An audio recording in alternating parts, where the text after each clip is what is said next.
Hello, my name is Jessica Booker, and I will be doing a video synopsis on bulimia nervosa. Bulimia nervosa is an unadorned, life-threatening eating disorder that involves the assimilation of a bulky amount of food in short time frame. That's followed by an effort to avoid gaining weight. These actions would be called binging and purging.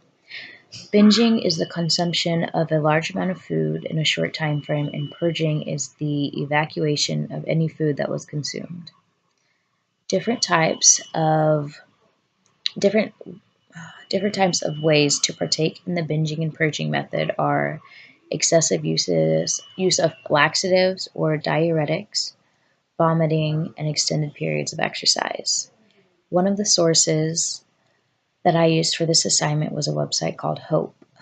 According to this source, any person that partakes in or suffers from this disorder can experience a loss of control and engage in frantic efforts to undo these feelings.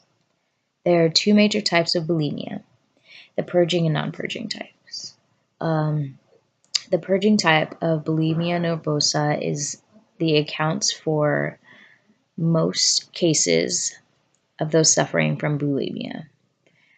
For the purging form of bulimia, individuals will frequently engage in self-induced vomiting or abuse of laxatives. In the non-purging form of bulimia nervosa, an individual will use other unsuitable methods of compensation for binge episodes, those of which can include excessive exercising or fasting. There are several causes for bulimia, those of which are stressful transitions or life changes, history of abuse or trauma, negative body image, poor self-esteem, professions or activities that focus on appearance or performance. There are four different factors that can influence the development of bulimia nervosa. Those factors are environmental factors, physiological factors, genetic factors, and cultural influences. Anyone suffering from the disorder can possibly reveal signs and symptoms of the disorder.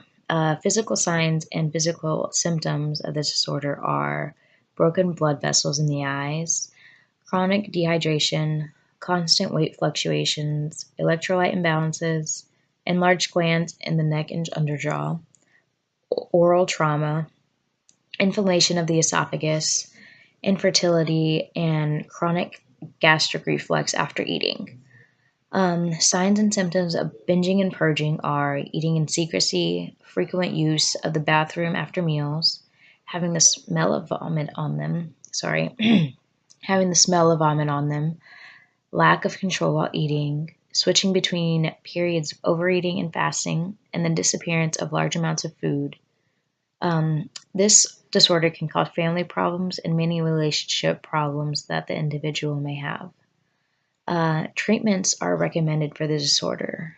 Poor self-esteem and body image are two underlying factors for bulimia.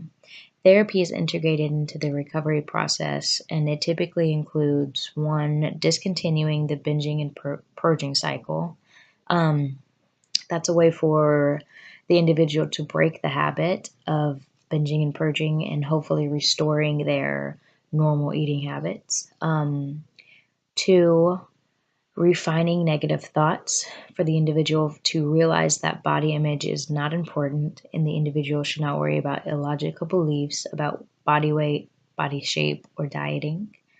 And three, resolving emotional issues. The individual should focus on healing from any emotional damage from the disorder.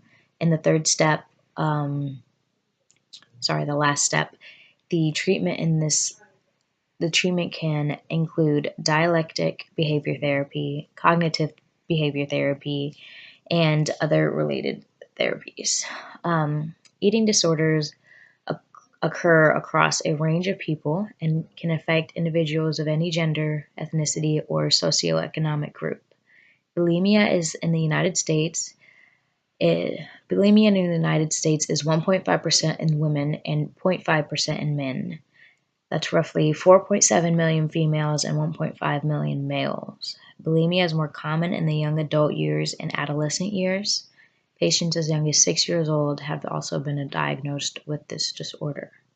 That's all that I researched on Bulimia nervosa. I hope you found my topic and video perceptive, and thank you for watching.